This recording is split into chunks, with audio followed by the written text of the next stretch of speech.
So I'm driving down Colorado, and because I have a drum studio right around the corner, I'm terrible. Don't overstate that at all. But I needed a chai, and I popped in to this amazing coffee house called Prodigy, and I was blown away, totally blown away. G's on the wall, we'll talk about that. Great vibe, great chai, and I'm so honored today to be talking to you, Steph Francis, who is the owner and leader of Prodigy Ventures here in Denver, Colorado. We have a short video to show you that gives you a little background on Prodigy, and then we're going to dive in.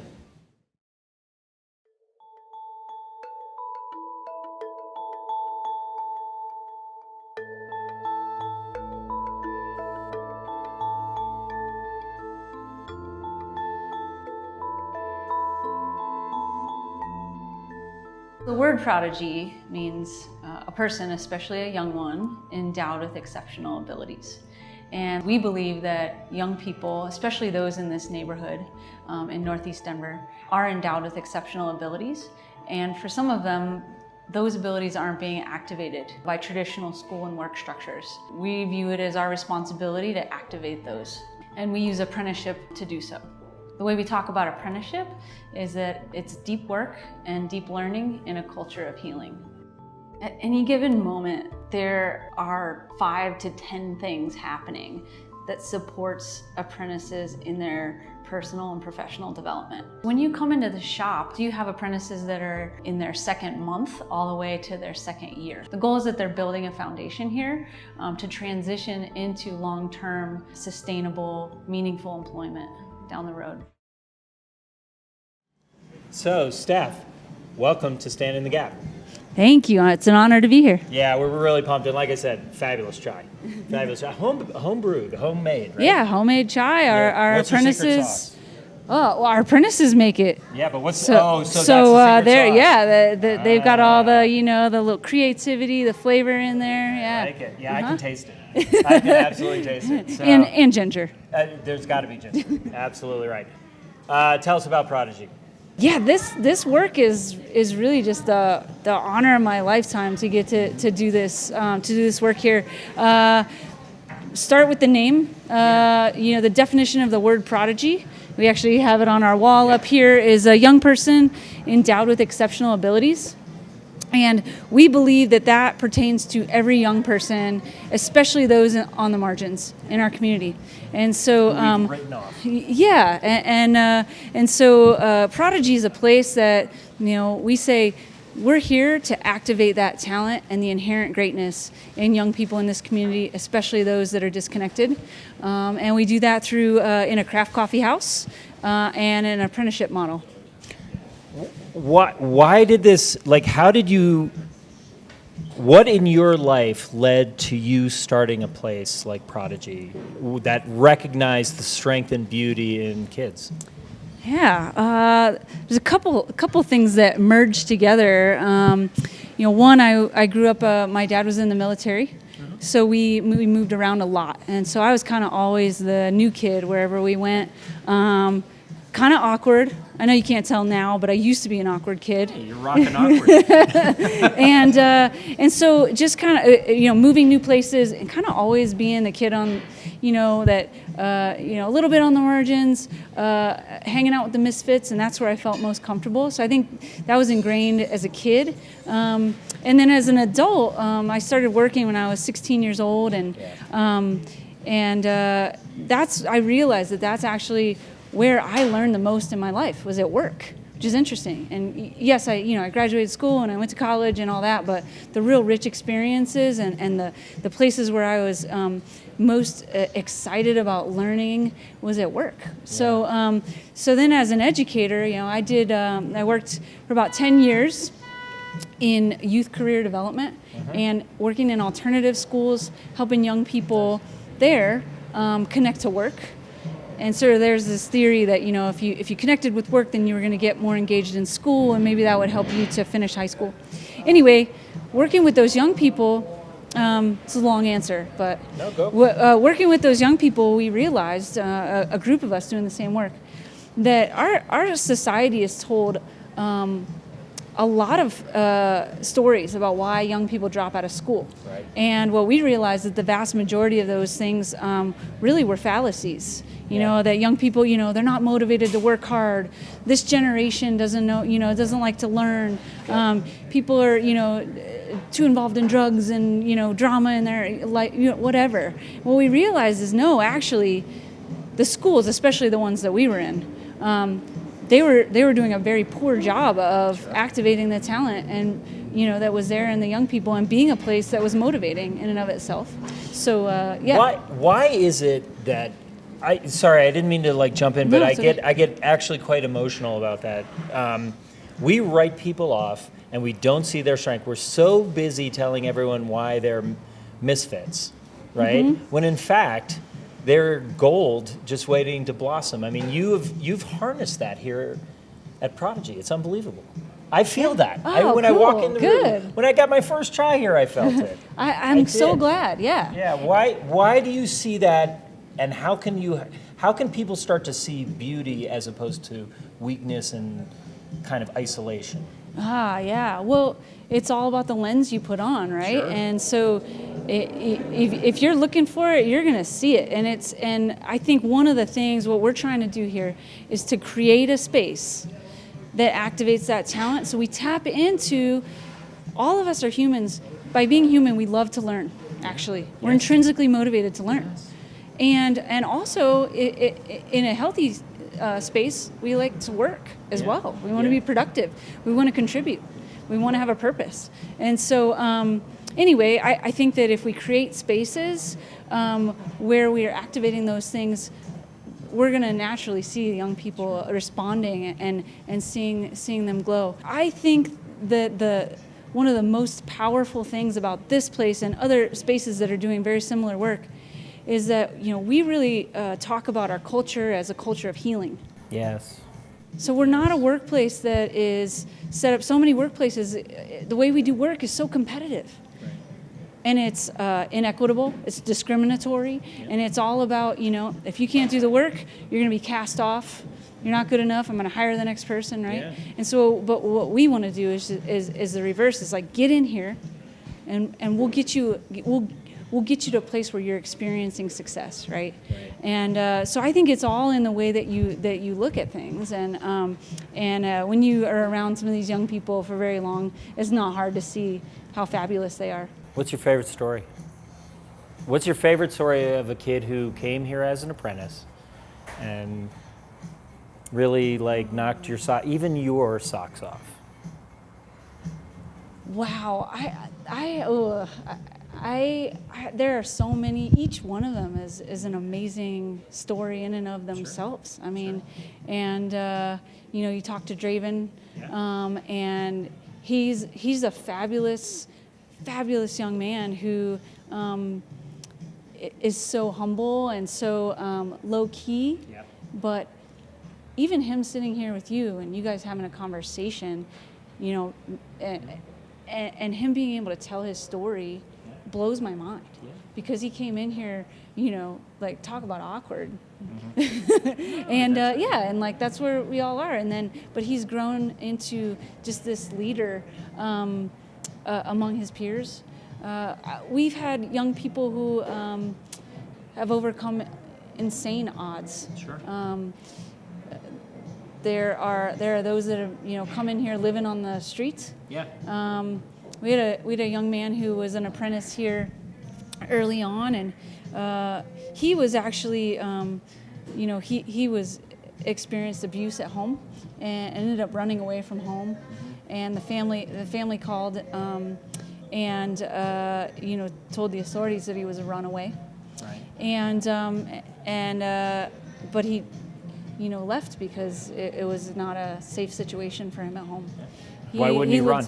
Why wouldn't he run? Yeah, and he lived in a field and under a car for 6-8 months as a 13-year-old, and yet he came through here and was an amazing apprentice.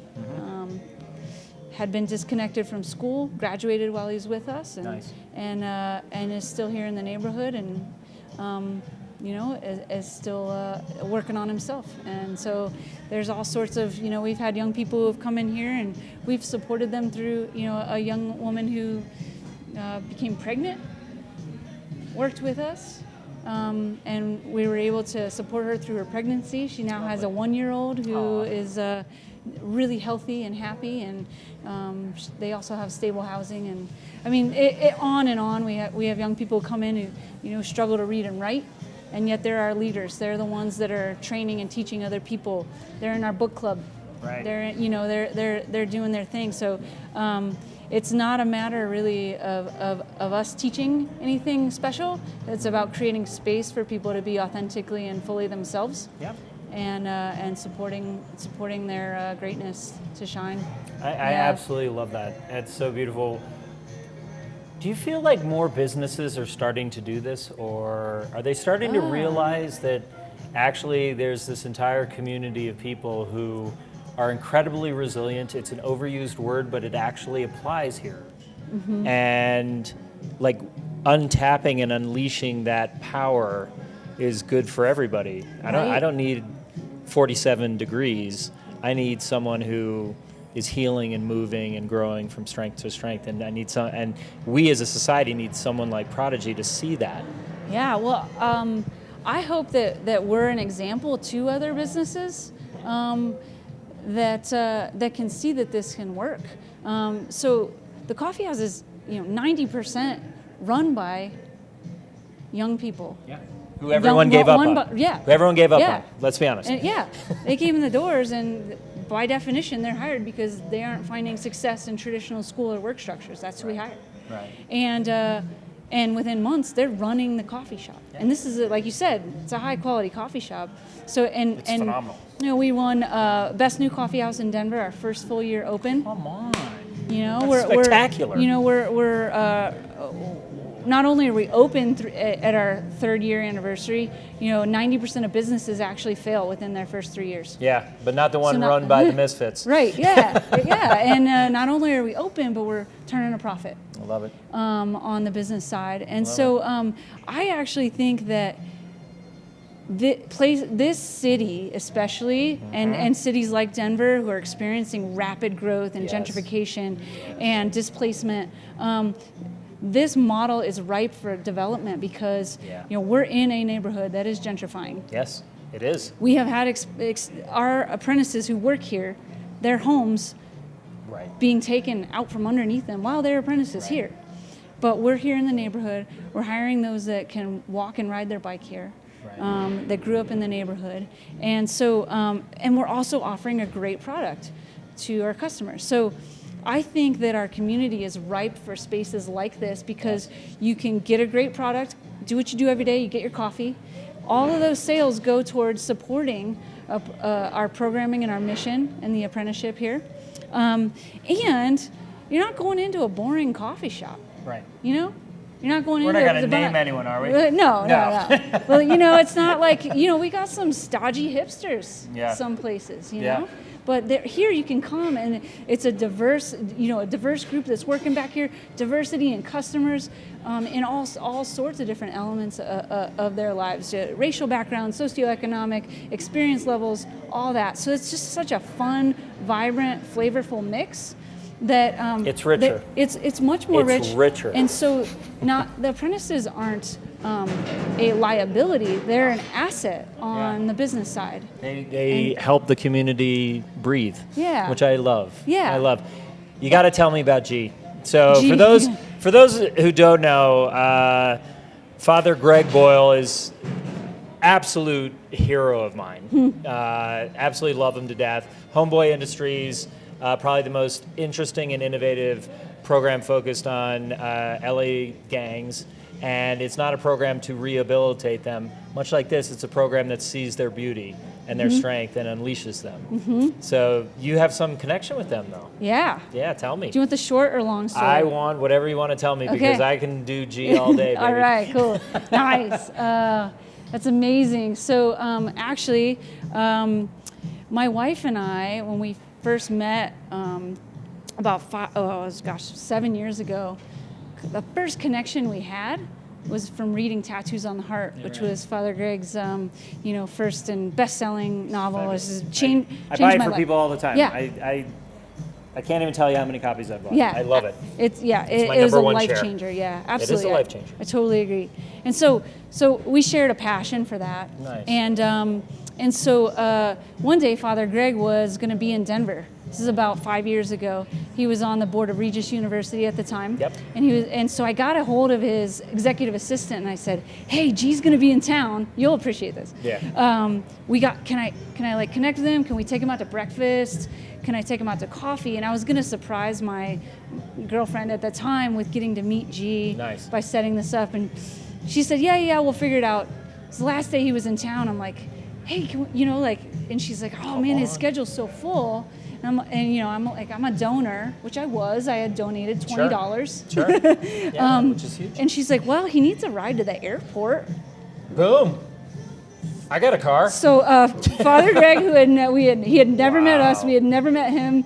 Two of us picked him up in our car and got Wow. 40 minutes with him in the car to the airport together. And you went and down connected. I-25 to C-470, Right, yeah. looped through Yeah, Leadville, came back home. I get it. Right, yeah. 3-hour drive. Yeah, and just geeked out, and how great then is we that? visited Homeboy, and Yeah. Homeboy's one of those places that you hear all this greatness about, but when you walk in, generally, you walk into a place and you're a little disappointed after all the hype. This place, Yeah. you're even more bought can in, feel it. and yeah. So we've developed a relationship. That was the beginning of it, and then over time, they've been a mentor organization to us. Yeah. We take our apprentices out to LA every summer to present at the Global Homeboy Network Conference, and so there's there's definitely this tight relationship, and we absolutely love all the homies, all the staff, Father Greg at Homeboy Industries, and if anybody, if you get a chance to go out there, it's certainly worth it. Go to their Homegirl Cafe. Yeah. Have you been able to visit yet? I haven't. No. I have So- to go. I have to go. Yeah, it's even better than what you would imagine. I feel it here, though. Again, the way you describe it, I do feel that here. There is an energy and a strength that you believe in these kids, and that is flowing out into your coffee shop. Yeah. And I want to thank you so much Yeah. for spending some time with us. I want you to tell people how they can connect with you and come have a great cup of coffee. Yeah, well, we're over by right by 40th and Colorado Boulevard, Prodigy Coffeehouse. You can go to our website. It's prodigyventures.org, and check out all the opportunities there. And we'd love to have you come in and get to know our apprentices. I'm practicing coaching, so I'm not really I'll be here, but I'm mostly gonna be just like either shadowing you or like helping you with anything that you need, any questions that you need, or I'll be giving you feedback or advice. So you're gonna be on register, and then you are gonna be on bar. What I am thinking about is helping these ladies stay on track and making sure they accomplish their goals for today's shift. My role today is to be on bar. I have to make sure that the machine is dialed in at all times. My milk temps are good. I'm practicing my latte art because I'm trying to get a lot better at it, which is one of my goals. It's a lot harder when your hand kind of starts shaking. There's a really robust community of apprentices who are teaching to and learning from each other. Teaching is really complex. It involves knowing something at a deep level, as well as being able to analyze the learner and incorporate nuances in the way that you deliver your teaching. And it's certainly high-level critical thinking skill that activates a level of metacognition that a young person at this age isn't typically learning how to do. We chose Coffeehouse as our first enterprise for two main reasons. One is that we wanted apprentices to learn a craft. And two, we wanted customers to be able to come in and experience young people, especially those on the margins, performing at a high level. Customers can walk in, do what they do every day, get a cup of coffee, but then they can also start to build a relationship that starts to dismantle negative stereotypes and really shows how our young people have what it takes. They have an innate ability, they have inherent greatness within them. Welcome to Stand in the Gap. My name is Ned Breslin. I'm the CEO at the Tennyson Center for Children, and we are at Prodigy Coffeehouse on Colorado and 40th. It is an amazing place with amazing beverages, amazing food, and some of the greatest people who you will find working at this place. We're going to talk to one of them right now. He's the king of lattes, I've heard. I'm not a latte guy, I'm a chai guy. So I'm going to have to trust you on that one. This is Draven Crow, and he has been here for 11 months. He's a barista at Prodigy. Welcome to the show. Thank you. Yeah. So you have a fascinating story, my friend. You have come to this amazing coffee house in a really interesting way. You want to tell us about your journey? Yeah, so I was in foster care for most of my life, about 14 years. Wow. And I ended up moving out on my own just a couple years ago to my own apartment. And I heard about Prodigy through one of my connections through the foster care system. And I decided to come work here. I went through the pre-apprentice training. Luckily got hired, and I've been working here for 11 months. That's super cool. What, you just changed your name to Crow. Yeah, I did. I changed it to that because I had two last names previous, and after going through the foster care system, I decided I wanted to have my own last name. Nice. So I changed it to Crow just a few months ago. Why Crow? Just because it's sort of with Draven, Yeah. like Raven and then Crow. It's kind of cool. It's like super cool. When you saw Prodigy and the opportunity, what like turned you on about that? I just like the idea of being able to connect with a lot of people. That definitely attracted me to it, and I definitely appreciated their mission to help youth transition into other jobs. Help me understand that. So Prodigy is here and is targeting people like you. Why you? I mean, they could hire anybody. Why are they hiring you? I don't know, I think I just have that kind of charisma. Yeah, you nail it, right? You make a mean latte and you can interact with people, which is cool. Why? What are they opening the doors for you to be able to do?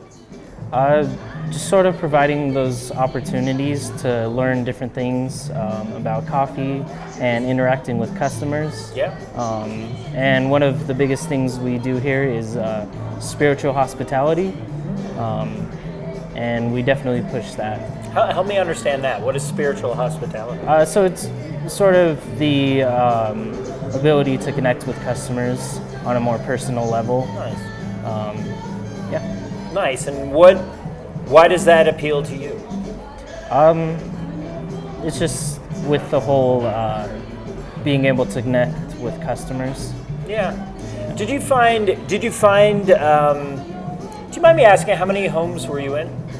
I was in 4, I 4? believe. Yeah. Wow. That's hard. 4 strangers, yeah? Basically? At first, it was actually like my aunt and uncle. Oh, you went to a kinship family. Yeah. Uh-huh. But then I sort of transitioned into more foster and group homes. So. And for those of us who don't know what that's like, what is it like walking in that door? It's sort First time you're coming into a new house. It's just sort of having to deal with all these rules and restrictions, and being able to cope with that. We have one of the things that we're working hard at Tennyson with a lot of other people is to try to liberate foster kids from a lot of those rules and restrictions. For example, there's this law in Colorado a bill being considered that would allow children in foster care to get a driver's license. Were you not able to get a driver's license? I wasn't until afterwards. Yeah, that's unbelievable. So do me a favor, and what was that like? All your friends were getting driver's license and you couldn't? What was that about? It was just another restriction, I guess. Yeah, it kept you down. Yeah. How did you not get kind of beaten down by the system. How did you emerge so in control and so clear on where you're going? I just sort of followed what I thought would be best for myself, and just tried to be the best me I could be. And what is that? What's the best Draven? Just being able to connect with people, for sure. No, it's cool. What do you do besides make a killer latte? I help out with a lot of other things around Prodigy, taking inventory and just connecting with customers. For sure, that's definitely the biggest thing. In 6 months, where am I going to find you? Hopefully at another coffee shop. My apprenticeship is ending soon. And is the idea is you're here for a particular period of time and then you go and find... Typically a year. And then Prodigy pushes to transition you into a different job. Nice. Well, you got to do us a favor and let us know which coffee shop, and I will get every latte drinker there. Is that fair? Yeah. All right. Draven, thank you so much, buddy. All right. That's it for this version of Stand in the Gap. Do us a favor. Go look at the TennysonCenter.org website and sign on to our Stand in the Gap Facebook platform, because we're generating a huge conversation about agencies and organizations and businesses who are leaning in for kids that everyone has left behind, who see their strength and their power, and it'll inspire you to join us as well. Thank you so much.